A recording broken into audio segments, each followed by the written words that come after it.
Hello, podcast listeners. You're going to get a deep dive into who Tucker and I want ourselves to be in your eyes. We want to break that mold for you. Plus, I'm going to tell you about some of the things that bother me with my friendships. We get into a long discussion about Three Ninjas and their kicking of the backing with the knuckling and magic mountaining. So sit back, relax, and enjoy this episode of JJ Meets World. And by the way, if you'd like to help support our podcast, visit jjmeetsworld.com where you can donate to our Patreon, pick up some killer swag at our merch shop, or click the link to Apple Podcast and give us a 5-star review. 1, 2, 3, 4. J.J. Gordon, sort of like that Indiana Jones, in that he's always sniffing out his next adventure. Yes, he is. He's always interviewing guests so he can have them on his show and they can talk about pop culture, arts, and leisure. J.J. has his flag unfurled and he likes his french fries curled, and he's fun and then he twirls as he goes to meet the world. He will march into the rain even if his ankle sprained. Take a peek inside his brain. This podcast is called J.J. Meets World. Tucker, let me ask you a question about your opinion of other people. JJ, let me answer a question of yours about my opinion of other people. You and I see each other on a fairly regular basis. Yep. And so in the course of our friendship, we've both changed quite a bit. We, whether you want to call it matured or whatever it is, our values have changed in ways. Our priorities certainly have. And I don't notice that on a daily basis from you because we see each other so often. Right. Yeah. It's a slow change over time. Right. So when you're in close proximity, you're not going to notice it right away. This summer was my 20th high school reunion. Ooh, yep. Okay.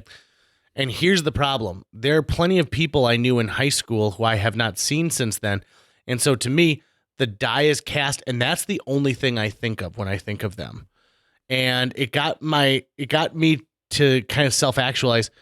Well, that person who is your bully in high school has probably changed themselves as well. Or they should at least be given the opportunity to show you that they've changed in some way, shape, or form. Same thing with the person you hung out with. I hung out with a kid named Cody nonstop. We were best friends. I haven't talked to that kid in 16 years, right? And so my question to you is about the die that gets cast with someone that you're around, but not a lot. Here's a good example, I think, to talk about. There's the beginning of this. I think that in the eyes of my aunts, I am a 7-year-old boy. Right? So I am the JJ who came in and said, can I go to a movie? And my mom said, I don't know, maybe it's not here. And said, but Mom, it's playing in theaters everywhere. And they tell that story every single time we get together as a family group, yada, yada, yada. My cousin Andrew, who I spent a lot of time with as a kid, I think of as a guy who's got spiky, like white blonde hair, talks with a little bit of a lisp because he had these big braces, and wears a Phoenix Suns jersey all the time, right? Now, he still could have all three of those things, but he still has become a different person since then. I think actually the only thing that's left is the spiky blonde hair, which he still wears as like a full-fledged adult. Power to him. So my question is this. If you want to break the mold with somebody where your relationship was established in lengthy amounts of time, but a long time ago. So think of the aunts and uncles and, the kids you played with in high school or in middle school, like, and maybe hung out with in high school. But there's been a long time since then. And maybe you've run into them at the grocery store. Maybe you've spent an evening in their company, but not enough time to do that. I'm of the opinion that if you want to break that die cast mold that they have for you, you need to spend some kind of significant time with them to find out who they are today, almost like re-meet them for the first time ever. Right. So you're trying to reestablish the new impression of you that rises to the top for them. Correct. And you see that the reunion is your opportunity to establish for all the people there who knew you back then, but aren't routinely, they're probably not in this area anymore. Otherwise, they'd be seeing the KFGO stuff, hearing that all the time. To reset. And even that, do they turn on KFGO and do they think, oh God, it's that weird kid from like English class who spilled that bottle of water? And they're not spending enough time with me as who I am today, but they just keep associating that. See what I'm saying? Yeah, I think there is a very effective method. I think it's 100% guaranteed to work to reset the image that comes to mind of you for them when they think of you. And it comes down to 4 words. Public, full frontal nudity. Is that what it is? Yep. I think if you show up to that event and you are fully naked and they can see everything on the front side, that will now be the new image that they think of every time they think of you. Gone will be the kid from back in junior high with the sweatpants and the giant Hershey's Kisses bar. Now, can I tell you that I actually think you're 95% wrong? And the 5% there is only because there's just one part of this equation that hasn't come true. I know you are the math guy. I'm not. So I'm just going to go with the math that you're saying. I know a couple of people that I went to high school with who went into the adult entertainment industry or became, like life models and stuff like that.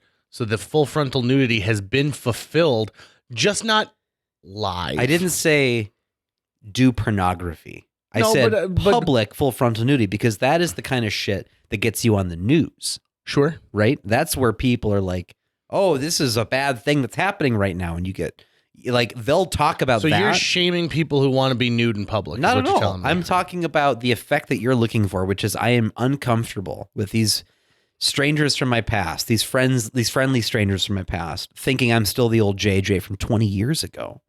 How else are you going to get rid of that pox without whipping it out? Now, okay, why are you calling it a pox? Why are you assuming that I was so grating in high school that what I need to do is completely give everyone, like a palate cleansing? So they'd be like, listen, I used to think of that guy as the weird dude from chemistry, but now I think of him as the weird dude who bared it all. JJ, I'm on Broadway Square during a screening of Cars 2. I'm trying to be helpful, and right now I'm feeling just a little bit of resistance from you. And I think what I need you to do is just yes and into what I'm talking about here. Okay, I need a little bit of a trust fall from you right now. A great improviser can move beyond yes and go to no but. And I am a great improviser, so I'm allowed to say no but. Yes and. Yeah, see, you're still at that level. You're at the beginner's level. You're gonna whip it out, and then they're gonna think of you in a whole different light. Now, would you be more worried about seeing my front or my back? Would I be more worried about? Yeah. I've seen both. Yeah, but which would you be more worried about? Your front. Yeah? Yeah. Why? Yeah, it's just that's a more aggressive part of the male physiology for people to see, and your nuts are huge. They are. They're real long. Fucking massive. Real long. And it's weird because when people say massive, I remind them they're not. It's not like I have gigantism. But they're billiard balls, in pantyhose. I disagree. I think that they're just long. They're long.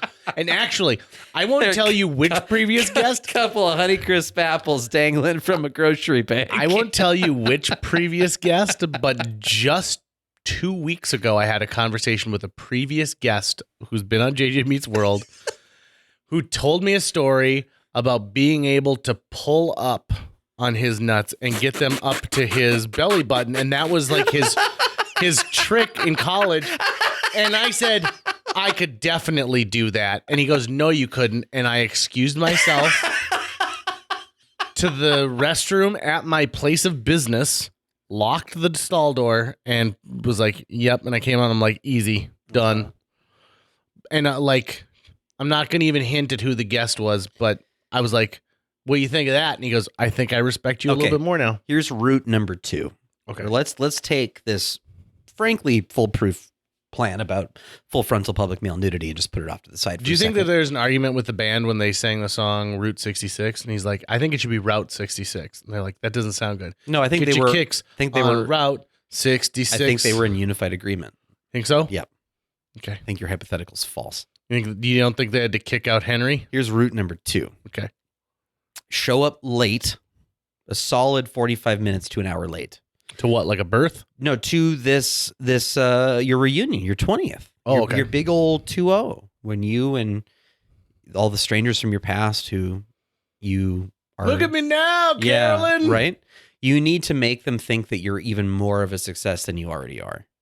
So you need to show up. I need to go full Romeo and Michelle. You need to show up in the loudest clothing with an entourage of people that look expensive. Okay. And you need to show up and you need to hire 2 people to be quote unquote bodyguards, right? Who basically stop people from getting too close to you. Sure. And you need to walk through, be there for 15 minutes, and then be like, hey guys, I gotta go. The helicopter's waiting, and get out of there. Do I need a helicopter? No. Or do I just need someone to be like a fan machine and be like, you can't come out here, the helicopter's taking off? See if you can slip a 20 to whoever's operating the PA system at Dempsey's. and then they'll just say, someone's helicopter is in a parking spot. And you're like, oh, that's mine. And then you'll leave. Okay, so I'm not trying to poke holes like Swiss cheese in this thing, but you're going to have to help me because you want me to wear the loudest clothing possible so that I get new attention for this loud clothing, right? Well, Do you remember what my outfit of choice was? Yeah, it was Hawaiian shirts, but you can go way louder than that. Those There's were actually so a line loud. of clothing called Loudmouth Apparel. Have you heard of that? No. So Loudmouth Apparel, here's how I know about Loudmouth Apparel. So Loudmouth Apparel is co-owned by John Daly, the golfer who's known for like just drinking Diet Cokes and smoking cigarettes and all of his shit, right? And he wears Loudmouth clothing. And I believe it's co-owned by, what's his name now? There was a guy on the poker tour who'd always be at our games, and I'm blanking on his name. He was one of the owners, and he'd wear it too. And it's like it's intentionally bright and garish in actually kind of a cool way. I think you show up in like tiger stripes or something that someone who is too successful to care what others are thinking is going to wear. So you want me to walk in and someone would be like, is that JJ Gordon or Guy Fieri? Exactly. And then they're like, no, it's JJ Gordon. Guy Fieri wishes he was that guy. And then Guy Fieri, who's there because he's dating a girl I went to high school with, is all like, oh, Guy Fieri, sir. Right. For me, it's happening at the aquarium or Dempsey's because that's where my 10th happened. That's the only place I can currently envision. Next year will be my 20th. Where's your 20th actually happening? Well, see, that's the problem. The woman who we elected student class president decided that she just doesn't want to do this anymore. So she wrote this really heartfelt note back like in May saying, I got bullied into running. I have no interest in this. I'm not going to plan anything. And so I graduated with 515 people, and a lot of people had opinions and like things like, why don't we just do this? Why don't we go to Spider Park and just hang out? But no one wanted to actually plan anything. No one wanted to take the time to make a Facebook event and do it. And so I am not having a 20th high school reunion. Shit. Can you believe that? I mean, I can believe it. I'm surprised that you just didn't decided to grab the bull by the horns. Can I tell you something that like is seriously honest with me? So I've had to get real with a lot of my friends lately and tell them this, is that for so long, the person I've been in our relationship is the one who puts things together, right? So, hey, let's go to the cities next weekend. Great idea. Okay, well, JJ, like, I'll be the one to find the hotel and I'll be the one to drive and we'll meet up here. And so much of it always falls on my shoulders, which, quite frankly, I asked for a long time, right? Like Party that time was JJ, yeah. Party time JJ. And I noticed that if I didn't plan things, they didn't happen. I was not getting invited to a lot of stuff, right? So it's great JJ will host a huge barbecue, but we never invite him over to our house for dinner, right? Mm-hmm. And so over the last year and a half, post-COVID, like the big lockdown, I've started stepping away and being like, unless people want to share some of the load, I don't want to do that anymore. Right. It's very time consuming. And it's not that it was expensive because usually people paid their own way, but my time is worth so much more, right? Oh, yeah. Yeah. And so the idea that I've got to coordinate with everybody, and then when someone drops out, I've got to figure out like, okay, so now that person... I feel like I did a lot of the planning like for my bachelor party, right? Mm-hmm. I feel like there's just this weird, and even then it's like, well, what do you want to do? What do you want to do? Sometimes I don't want to tell you what I want to do. I want someone to pick the thing and I will be more than happy to go along with it. Mm-hmm. And so there are a few people in my life who are planning things and doing awesome stuff. And I'm like, thank you very much for inviting me. And if they asked me to help in some way, shape, or form, I would be there in a heartbeat. Here's a great example. You know, some of the best Halloweens I've had in my life, when you invited me to your Halloween party. Mm-hmm. And there was never a question of like, okay, so you're going to come to the Halloween party, but you're going to bring a bunch of stuff or do this. It's I hate that come as shit. you are. Yep. Come as you are. And I was always happy to bring a bunch of whatever I had. And, you know, because I never want to show up empty handed either. But sometimes you just don't want to be the one who has to deal with everything. I also am more than happy to help clean up afterwards. Mm-hmm. You know, like for example, the year that you threw it at the place in the black building, Mm-hmm. you did a couple there. Did that 2 years? Yeah. Basically, the two big times we did it was there. And did we you have had a a giant confessional space. both times? Yeah. So I was always like, I would love to review confessional video with you at some point I because do I have bet it. they're friggin' awesome. There's some stuff that cannot be released to the Oh public. my That's for damn God. sure. I love that. Rezel and I have talked on and off about wanting to do a third Release the Beast, which the whole concept was, you know, he and I both love Halloween, and I really, really enjoy, although I don't do it often, because like I'm actually a fairly introverted person, and I'm usually not going out and doing stuff. I like my alone time. I like being home. I don't want to be in large crowds, but every once in a while I do like organizing some big gathering. And I don't get what other people don't get about it. It's like, listen, here's the big job of a party planner. Good vibes. That's your job, right?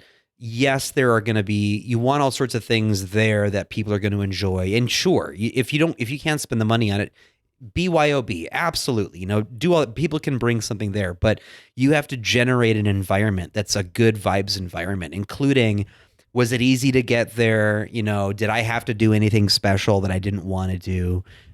Is it, you know, simple things. Are there bathrooms that are accessible? Right. Is there a place I can go and dance and get drunk? Is there a place I can go hang out and have conversations? Right. So Rezel and I would always try to get a space large enough where we could curate different areas for different types of party goer. So there was like a fun place where you could dance and go fucking nuts. And like I said, a video game area, chill out area. We try to make cool areas wherever we could. And then the name Release the Beast came from, we had the idea that the whole theme of it would be, there would be a giant, sort of like a piñata monster filled with candy that would emerge at midnight that the crowd could then tear apart for the candy. And so we did that 2 years in a row where, you know, he and Christina, they would make, you know, a giant thing. And so much fun. So much fun. And I think the best part about it wasn't necessarily our creativity or anything. It was, we were able to generate a really fun vibe for anyone who came in there. You've been, I'm sure, to plenty of parties where the host is so fucking stressed out. Yes. Like, I'm not going to throw a party if I'm not guaranteed to have a good time at it. Right. If I'm like, no, I'm going to busy the whole time, fuck it. I'm not doing that. When I turned 30, I hosted Gordtoberfest. And do you remember the poster for Gordtoberfest that I made? No. It's Falcor, and it's me on Falcor, and I don't have my hands up in the air going like, yeah. Well, I've got a little tiny tie, then I'm like adjusting my little tiny tie.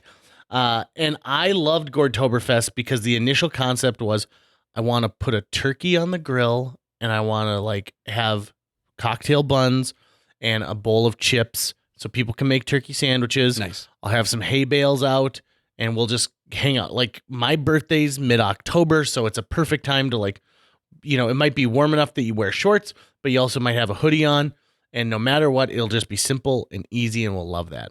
And bless my mother-in-law and bless my wife, but they were like, you can't just have people over and give them turkey sandwiches and chips. And I'm like, but that's perfect, though, because you don't have to do anything. Yes, you can. You put a giant Costco bag of chips in a bowl. Those and then, two are already worrying too much. right. And so it became this thing where they're like, well, why don't we do some other stuff? We'll do, you know, like we'll do appetizers and things like that. Well, all of a sudden, them doing appetizers, now there's 4 crock pots, and it keeps shorting out the like fuse in my garage. And they're like, well, you need to get the table down and like a tablecloth, and we got to get these napkins and stuff. And before you know it, it becomes something that's too big, which is funny because my wife will often tell me that I'm gordoning something. And gordoning means I need to do my laundry today. And if that was the initial goal, why are you sledgehammering through the wall into the bathroom? It's like, well, I wanted to get the laundry done, but I got to hang it. And so I need a new hanging bar. But the only way I'm going to get hanging bar space is if I go into the other bathroom, and I can't really. Story of my life. Right. And so it's I told a story once where I was like, listen, the day started with me needing to get my oil change, and it ended up with me yelling at the people who run the Rosetta Stone website. And I don't even want to know Right? what happened between the start and the end of but that you day. can see, right? Like you can see like a timeline of that journey that day and what would happen. So to me, I want to keep these things down to like a minimum. And so like the next year I wanted to do a second Gourdtoberfest, and I'm like, all I want to do is roast pig. I want to do a full pig. I want to roast it. I think that'd be friggin' awesome. It's one of my dreams when it comes to like grilling and barbecuing. And then it was like, well, if we do this, then we're going to have to do this. And, maybe we should have like a Hawaiian theme to it. And all of a sudden I'm like, you're taking away from the simplicity of this. The simplicity should be people show up when they want, they leave when they want. As long as I've got a garbage can where they can recycle and do this, like we're going to be fine. Yep.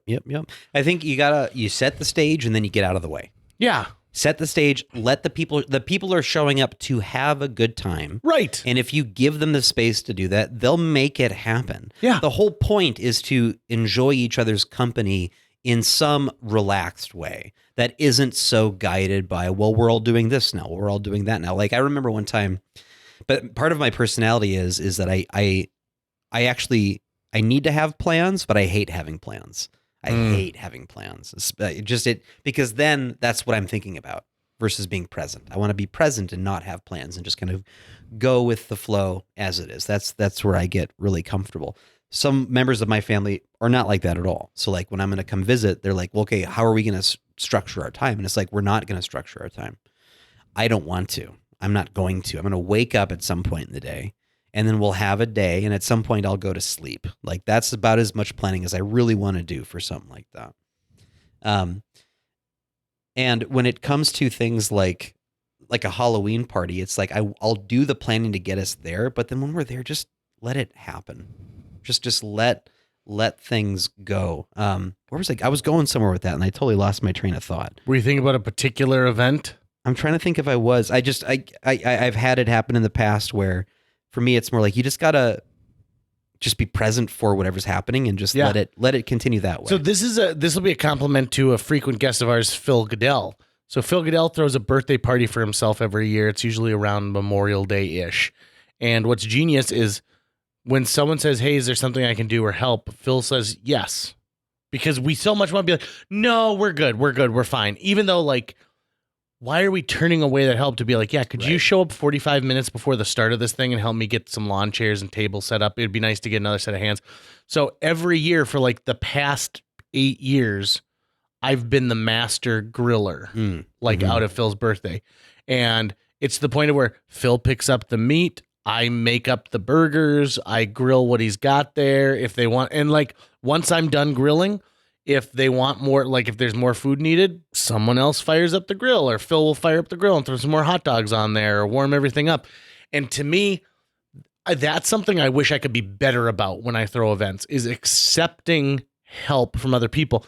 And I've done the same thing like when I move, where people have been like, do you need help moving? I'll be like, no, I think we got it. In fact, people just moved out of my basement recently, and I said, hey, listen, let me know if you need help moving. No, it should be pretty easy. I should be fine. Don't worry about it. And I was like, listen, even one less trip that you have to take up the stairs, I can open doors for you. Yeah. Like, let me make it easier for you. I'm not telling you that I want to load and unload a U-Haul, just you and I, but the easy thing would be to let me put 2 boxes in your car and save you 1 trip. Yeah. Right? It does feel weird to feel like you're putting someone out. You do. Yeah. But the thing is like, anytime that you've ever asked me for help moving, like, to me, it's like, I don't ever feel put out. I feel like I'm helping you because I know how much stress that can be.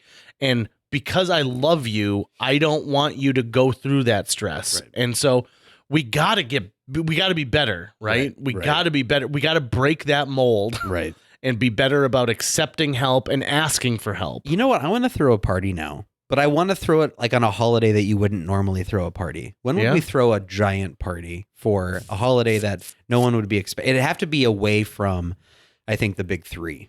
How about on Chris Columbus Day? Not Christopher Columbus, the birthday of director Chris Columbus. That might be one. Director of Home Alone. Yeah. Be a Home Alone themed party. Man, I loved Home Alone 2, Lost in New York. Did you? I really, really did. I even had the novelization of it as a kid and read that. Oh, really? Yeah. Can I throw a question your way? Never. So Kevin in Home Alone is Home Alone for what? I think we'd established it's 5 nights all said and done. Yeah, a week seems right. Right? Yeah. So we know that his friend down the street went to somewhere else. Like, you know, the McAllisters are going to France. So that kid goes, Kevin had no other friends. Are we to assume that Kevin is a total and complete loner? Because if I was home all by myself at Kevin's age, my first thing I do is be like, hey, Andrew, come over. Let's play with the BB gun and order a pizza from Little Nero's. Well, I think, yes, he is a loner, which is one of the reasons why he thrived. He did great. That was probably the best week of his life, right? He was enjoying himself because he could do all these things. And he felt like an outsider in this giant family, right? So not having people around was probably part of what he was looking to. But also, if he had a local friend who was in town, there's no then that kid's parents are gonna be like, well, you're just gonna stay with us now because we can't let you just stay home alone. That would be the thing, and right? then we wouldn't even be able to call the movie Home Alone. It'd have to be at my friend's house. That's what it would be called. There'd be no burglars. There'd be no traps. Can you imagine? That's the story. Is he actually just goes to his friend's house and then decides to set a bunch of traps around the house and torture the family, or the fact that they're like, what's happening? He's like, well, I've been home alone. And so they come over to his house and then the parents of their friend fall into the traps and stuff like that. I was so obsessed with Home Alone that I kept trying to set traps around our house for burglars. But they were the most ineffective traps you'd ever be able to find. After I saw the movie Three Ninjas, I tried to make spice bombs where they took a coffee filter and filled it with spicy stuff. All I did was fill coffee filters with taco seasoning and make they didn't explode like they did in the movie. I was so obsessed with Three Ninjas. Bet you were. Being a kid who was into martial arts movies and Ninja Turtles and Bruce Lee and shit like that. Oh, I need to get the third one on VHS. I have 1 and 2. The Magic Mountain one with that's 4, I think. Oh, is it? I believe that's 4. I think because it's Three Ninjas kick back. 3 Ninjas. Is it Fight Again? I remember really being into the third one, but I'm trying to remember what the name of it is. I've seen the second one, but I have not seen anything beyond that. Watching the second one was the first time I had ever experienced me and my family going to an empty theater. We were the only people that were watching the Three Ninjas sequel. And I believe they had to recast everyone for the third one because they had aged out at that point. So it's a different Tum Tum? Yeah. It's, okay, let's see here. The Three Ninjas franchise on Wikipedia is where we're going to go for this one. Good. It's the most reliable Three Ninjas information on the net. Even better than the original Rocky's blog. And I guess genre-wise, they are classified as action comedy family film, which I want to talk about in a second. Genre. So 1992 saw the release of Three Ninjas. We had Rocky, Colt, and Tum Tum. Mm-hmm. Because he liked to eat all the time. Yep, he's a little diabetic. Imagine that kid's poops were crazy. Oh, no way. I could have swore the second one is Knuckle Up. The third one's Kickback. Oh. That's what it is. Yep. So second one is Three Ninjas Knuckle Up in 93. So only 1 year later and it was already out. And then 94 Three Ninjas Kickback. Rocky, Colt, and Tum Tum are torn between seeing a championship baseball game through to the end or going to Japan to deliver a golden dagger to their grandfather. They choose the latter. I remember this one too. And then it's Three Ninjas High Noon at Mega Mountain. So the stakes, for Hulk Hogan, I think, the stakes are really going down each time in the Three Ninjas movies. That's right. And they had added in the fourth one, along with their neighbor friend, Computer Whiz Amanda. Oh. So I love when they add the Computer Whiz, the guy in the chair. So I so wanted to have. They never. I'm trying to remember if they ever explained how they had a Japanese grandfather. Yeah, because their mother and father are not Japanese. Because the whole family's Caucasian. Right. I have a feeling that they kind of explain it away at some point. Like maybe he wasn't the biological dad, but they spent summers with him because he would train them. Right. I feel like maybe her mom, because it's the mom's dad, but Maybe That's he had right. married the mom after like the original father had That's died. right. I mean, I'm really pushing some stuff out there. But I remember that being the really magical part about it was these kids had a life where every summer they'd go and they'd train in karate At their grandpa's awesome like wooded cabin. Yeah, they have a grandfather who is a ninja master, right? Who has a full ninja jumpsuit and everything. Even gives them kick-ass kabuki masks as part of like their costume. And the closest parallel I could think of was just going and spending summers with Mama Luke, but she never taught us martial arts. We'd only ever be there for a week, but she had a really cool property. She could have made you kabuki masks. She could have made us. She could have made them out of like in her clay like kiln. Right, but at that time, I mean, how culturally insensitive was it for them to have those kabuki masks? Oh, incredibly. Was it? We really whitewashed that culture. And also the idea that like, because it's funny because it's a white man who's trying to steal like the secrets of, you know, the ninja and get the grandpa to train his army. Right. It's on their last day of summer vacation. The boys receive their ninja names. So that's how Samuel, Jeffrey, and Michael got Rocky, Colt, and Tum Tum due to his energy coming from his gluttony. I love how they spell that out here. I also remember the line from that. Oh, are those ninjas? No, man, they got guns. Ninjas don't use guns. I remember they use some of their ninja skills at school and they get in big trouble. Big trouble. And I remember thinking like, that's right. You don't use these to fight. Yep, they have been trained to be lethal weapons because they take on full-grown adults all the time and kick their asses. Also, like, I feel like I identified with the at one point, this guy who's like a millionaire who wants an army of ninjas sends 3 bumbling idiots to go kidnap these kids rather than like, oh, I don't know, a single one of his elite assassins. So it's a crossover film, and we've gotten to the big scene where the crossover characters are about to meet in deep battle. Okay. On one side are the 3 ninjas, Rocky, Colt, and Tum Tum. And on the other side are the surf ninjas. Whose individual names I don't remember, but Rob Schneider was one of them. Correct. Which side wins? The 3 ninjas wins, but which side wins? The surf ninjas. Why would they win? Tell you, for starters, Rob Schneider would do something like kick at them and like whiff in the air, but he'd fall back, which causes a pallet to break, and then a marble runs down a hill, and all of a sudden Tum Tum is completely crushed by a ton of bricks because that's Rob Schneider's character. Number 2. They already know that this is going to happen, and the surf ninjas are prepared because the smaller gear. one has the game gear that tells the future. And I want to say, is it Ernie Reyes who's the older brother? Like, is it the guy from Teenage Mutant Ninja Turtles? It might be that actor. Secret of the Ooze? I'm not positive, but the reason why I don't think the surf ninjas win is of the 3 surf ninjas, only one of them can actually fight. One has it's Ernie Reyes Jr. One has a future-telling game gear, and one has no powers, but thinks he does. Believes that if he says something like, we can't let this happen or something, it will suddenly happen. You're forgetting about the 4th member of the Surf Ninjas, which is Tone Loc. The cop who's after them in this whole situation, played by... He's not a surf ninja. He is, because he has the line, brothers don't surf, while he's surfing. So ipso facto, he has become a member of the Surf Ninjas. Wait, which character is this? Tone Loc. As Lieutenant Spence? Yes. He's the cop.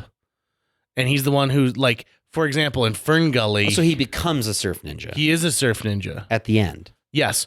Now, I'm assuming since we're having a crossover film, the film Surf Ninjas already exists. So it's not like it takes place in the middle of the Surf Ninjas origin story. No, I think there's a multiverse split and these 2 worlds collide. Good. So, but it's post the events of the first Surf Ninjas film. Yeah, and the 4 Three Ninjas films. Like, they've had 4 separate adventures to hone their skills. They were raised as children by their grandfather in the woods. Right, but now let me ask you this. Is this technically their first adventure after Magic Mountain because the kids were replaced? Well, but so which iteration of the 3 ninjas is it? Well, I think it's the same way how Tim Burton movies and Joel Schumacher movies kind of encapsulate the same shared Batman universe, even though they change Batman. So I think it's still the same universe, but they've changed the actors specifically. But it's still they still are all canon. So the Rocky Colt and Tum Tum in number 4, Assault at Mega Mountain or whatever it's called, remember the events of Kickback, Knuckle Up in the first film. Do you remember who the Surf Ninjas fought? Leslie Nielsen. As a half man, half cyborg. Yeah. So clearly they're going to win. But they fought a cyborg. These other kids fought like armies of ninjas. No, with guns. They really did. They fought Hulk Hogan. No, I think they team up with Hulk Hogan or Terry Bollea, whatever he goes by. Truth be told, I haven't seen it, but I could sketch. You sure they team up with him? I'm pretty sure. I mean, it looks like he'd be the villain. I could sketch the cover of the 4th. I can just picture Terry Bollea tearing it apart at the top and like his face poking through. Right? Yes. Yeah. Because he's so excited about it. What's his name? Terry Bollea? I think that's his real name is Terry Bollea. I think something like that. It's not Hulk Hogan. I remember as a kid trying to rip shirts off of myself because I was so enraged, same as the Hulk. And it never really worked. Like, I never saw so much rage that I could rip my shirt in half. A little JJ hulking out at the Target would have been pretty funny. I was like, why are all your necks stretched out on your shirts, JJ? I'm not taking you back to JCPenney again. And that made me even more angry and like, duh. I also thought that his hair was the like prettiest hair I had ever seen. Terry Bollea's? So silky and very straight. Silky, very, very right? silky. I wanted to touch it so bad. Yeah. I remember distinctly going to like a cousin's house once and they happened to have like pay-per-view or something. And the wrestling event that year was going on. And so I was seeing like all these storylines play out that I never heard of before because they're basically just superhero characters, right? And The Undertaker was like coming back to life or something like that. And I remember Leslie Nielsen was the detective that had been hired to like solve the mystery of like the empty grave of The Undertaker. Ooh. Leslie Nielsen, I like to think of every role him playing as being the same character who just happens to be going through all these different films. Really? That'd be fun. Why not? Have you ever seen Creepshow? No. So, he got his start was in dramatic acting. I would assume and for a so, long yeah. time. In Creepshow, Ted Danson is heading for a dalliance with a married woman and he's knocked unconscious. And he wakes up and he's buried up to his neck in a beach somewhere. And is there a crab walking towards there's his crab face? Yeah, crabs walk across the whole time. And Leslie Nielsen walks over to him and he's wearing like a sweater like with a really nice like shawl neck and pants, and he's setting up a television with a long extension cord for Ted Danson to watch. And he explains to Ted Danson that he knows he's been stooping his wife and he's angry. And he goes, I think you'd like this. And she's like, she doesn't love you. She's going to leave you. And he's like, I don't think so. And he flips on the TV and it's an old like TV. And it's further down the beach where the tide is coming in. And he's done the same thing. He's buried his wife. So you watch the tide come in and it's like, getting in her face. And eventually it'll drown her. So Ted Danson has to watch her drown. Meanwhile, Leslie Nielsen goes back to his fancy beach house where he's like super, super rich, right? And he's got this awesome audio visual setup and he's watching like both of them, right? And then Ted Danson like looks at this camera he set up and he's like, Raymond, I'll get you, Raymond. And he goes, I don't think you will. And then you see Leslie Nielsen almost naked because he decides to get in the shower. So he gets in the shower and he comes out and he sees that there's wet footprints on the ground. He's like, what the hell are these things? And so he's kind of like, it's getting kind of creeped out and weird. He opens a closet and there are the waterlogged bodies of Ted Danson and then his wife. And they open their mouths and you hear this kind of mermaidy like, I'll get you, Raymond. And then he dies. He just dies right there. They kill him. They kill him. Yeah, I mean, they don't show him dying, but you assume that these zombie corpses like strangle him. There's also an amazing shot of like Ted Danson underneath like 3 feet of water, but it's a straight on shot. It looks like an aquarium shot. And his hair's kind of like in the, like flowing in the sea and a fish goes by and he's like holding his breath. What would you call to categorize like a subgenre of comedy films?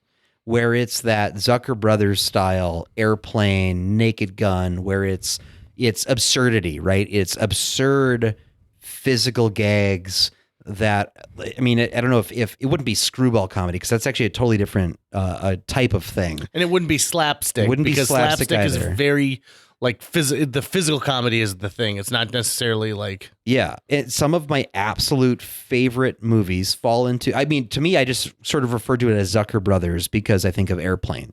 From Airplane, you have all these other ones, even like Basketball, which was directed by one of the Zuckers and still has a very, very much South Park feel to it as well, but it has very similar surreal, absurdist jokes that are constantly going on. I can go back and watch Airplane to this day and lose my fucking mind with laughter. Sure. Because I think of like the Not Another Teen Movie, Not Another Scary Movie movies, and all those, that massive franchise that took off for a while that was doing that same type of shtick.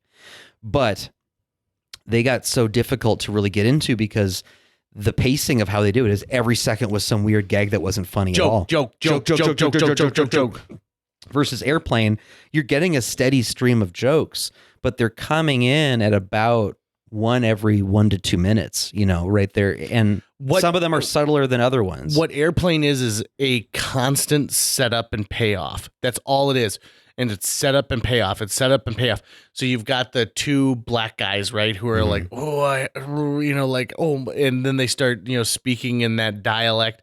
And you get the woman, and the payoff is like, "Excuse me, stewardess, I speak jive." And then it's the June Cleaver, right? It's the mom from Leave It to Beaver, and so then she speaks jive back to these guys, right? Well, and also you expect something funny will happen, but you really have no idea in which direction it will. Right. So will it be a physical gag? Will it be something absurd that shouldn't even be there in the first place? Will it be a line of dialogue or a joke? You don't know which direction they're about to take. To me, the beauty of it is what Leslie Nielsen brings to it, which is there is no winking at the camera. Yeah, all the characters don't seem to know that they are in a comedy. Right. Lloyd Bridges is taking this, I picked a horrible day to stop smoking cigarettes. According to these Wikipedia pages, these films are categorized as spoof films. Spoof films. And so because you're spoofing another film, you're expected to make all of these jokes to poke fun at what, Airplane is a parody of Airport 77. Yep. Spaceballs parody of Star Wars. Yeah, Mel Brooks hard, would be, it's very much a Mel Brooks style too. I shouldn't say Zucker Brothers. Yeah. It's also Mel Brooks. Monty Python-esque in some way too. But they're not really. Well, they are kind of spoofing stuff. I mean, they're spoofing the legend of King Arthur. King Arthur, right? So Basketball is spoofing sports films, right? Basically, correct. Okay. So the reason I bring that up, and I know I go on way too often about my hobby of collecting cheap old media. Oh wait, I haven't heard about this at thrift shops. But in my VHS collection, as I was trying to find different ways to organize it, regardless if it's VHS or not, books, whatever, trying to come up with an organization system that I liked. And I was dabbling for a bit and going, well, let's organize by genre. However, that is the road to madness to try to do that, because most movies belong in more than one genre or can be placed in more than one genre, right? And sometimes it can be really tough to go, well, this feels like this should go here, but it could also go over here, like Galaxy Quest. Galaxy Quest, I mean, that's not really a spoof, but a parody? Is that different? Yeah, there is a parody is different than a spoof. Yeah. I think a spoof is making fun of the thing it's doing. A parody is taking the tropes and running with it. Okay. In my opinion. Sure. Oh man, we're going to have to dive into that because Galaxy Quest is one where it's yep, it's a sci-fi. It's also a comedy. Side note, have you watched the Galaxy Quest documentary? No. Never Give Up, Never Surrender? I don't think so, no. It is friggin' phenomenal. It's you should add it to your immediate watch list. I believe it's on Amazon Prime right now. It's a documentary. It's all interviews with people who are in this movie.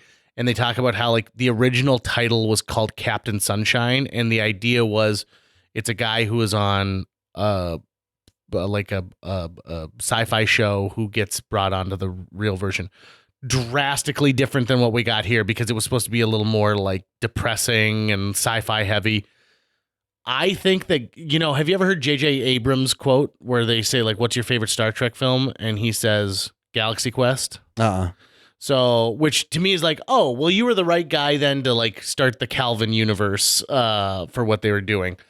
I think that Galaxy Quest is one of the most underrated movies to come out of the 90s. I remember the Christmas that came out because I was just old enough. I had just gotten my driver's license. Like I'd gotten it maybe 2 weeks before, and we were having Christmas down at the lakes, and I asked my parents if I could take the car to drive into DL, and I went in by myself, and I saw Galaxy Quest by myself, and I loved it so much, I went again immediately. I was like, I got to see this movie again. This movie is so friggin' good. Wow. Because you take for granted the stuff like this. Alan Rickman's character, you never see him without the alien like head makeup on. Mm-hmm. You see it where the hair's kind of poking out at the end, but you never, like, even when he's at home, he hasn't taken it off yet. And it's just genius. And the fact that, like, Sigourney Weaver talks about like the fake boobs that they gave her in it, and like she talked about how like they kept cutting the jumpsuit to like expose more and more, and she's like, why is this happening? And it's so good. And the people that they surrounded it with are amazing too. Missy Pyle, who plays the alien who falls in love with Tony Shalhoub, who's amazing. You've got Sam Rockwell. Sam Rockwell as Guy. Mm-hmm. Literally, his name is just Guy. And even like Rainn Wilson's in it. And I can't remember the name of the actor who plays the head of the Thermians, but he's a great actor. And in the documentary, they talk about how they came up with the like speech pattern and stuff, and how somebody was just walking and they started to cough and they started to talk, and goes, that's what it should sound like, So imagine someone's like, we must go. I can't do the plane.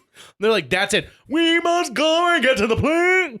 I love that movie. It's so good. But going back to genres real quick. Let's say comedy, right? You've got comedy, but Blazing Saddles doesn't belong next to Euro Trip, right? And doesn't belong next to Road to Wellville, and doesn't belong next to Marty. These are different pieces. Blade Runner is both cyberpunk and a noir. Yes. Right.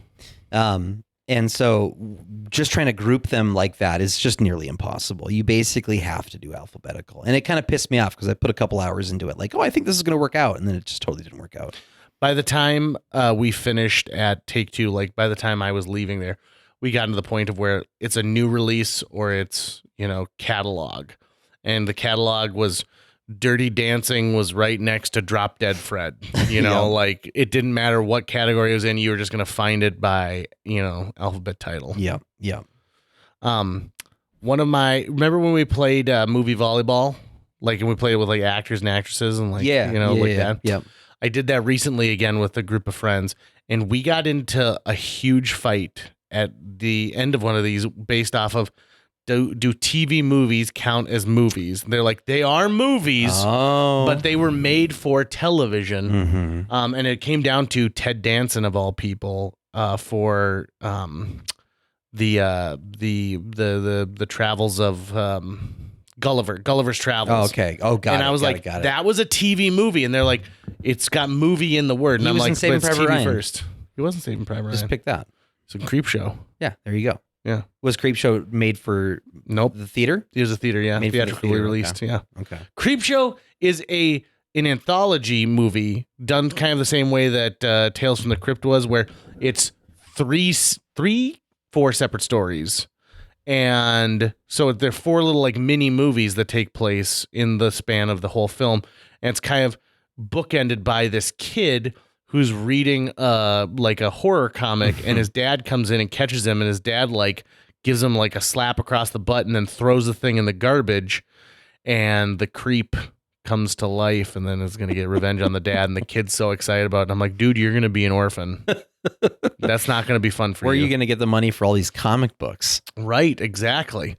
But Creep Show is another one of those things that I watch once a year, and I don't think I've ever watched it with another person. I always watch it by myself, and no particular reason, but I love it. And they made a television series based off of it at one point. If you were, this is just a guess, but if you were to average, or if you were to hazard a guess of on average, how many film viewings you do per week?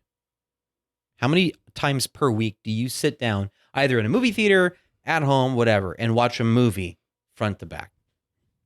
I would say 5.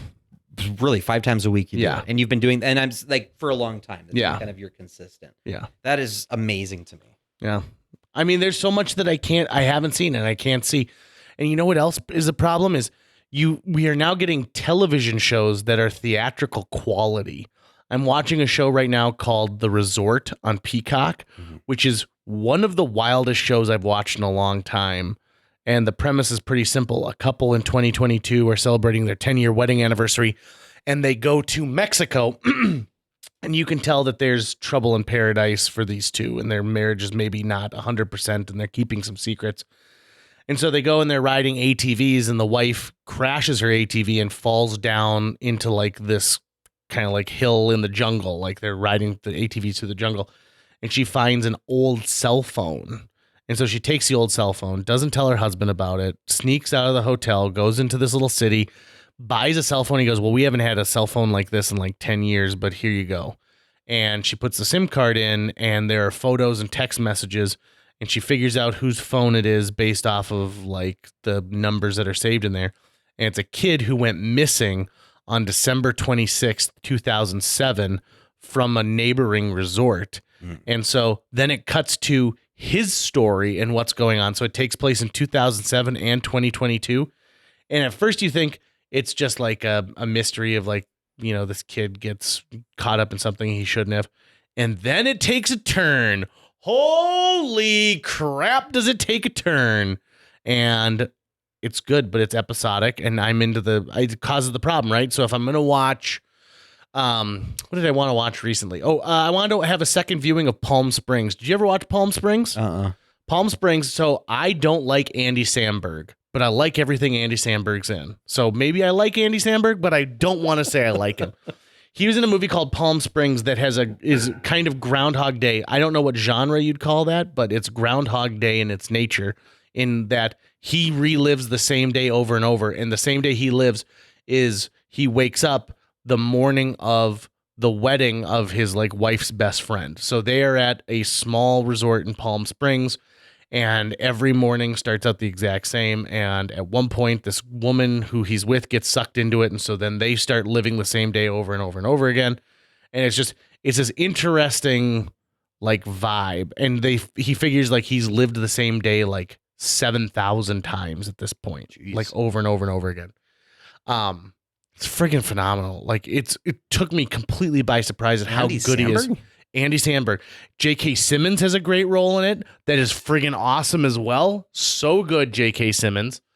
And then like Peter Gallagher is in it. Like it's got a weird cast that's a lot of fun.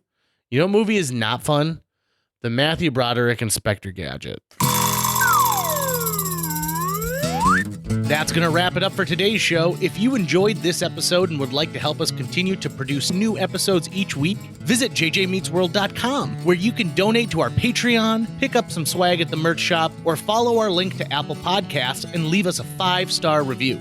You can also follow us on social media. We're on Facebook, Instagram, Twitter, YouTube, all the sites the cool kids are using these days. JJ Meets World is produced every week by Tucker Lucas. You can find out more about Tucker's work by visiting moonbasemaria.com. If you want to get in touch with your host with the most, check out linebenders.com, where you can find direct contact info for JJ or booking information.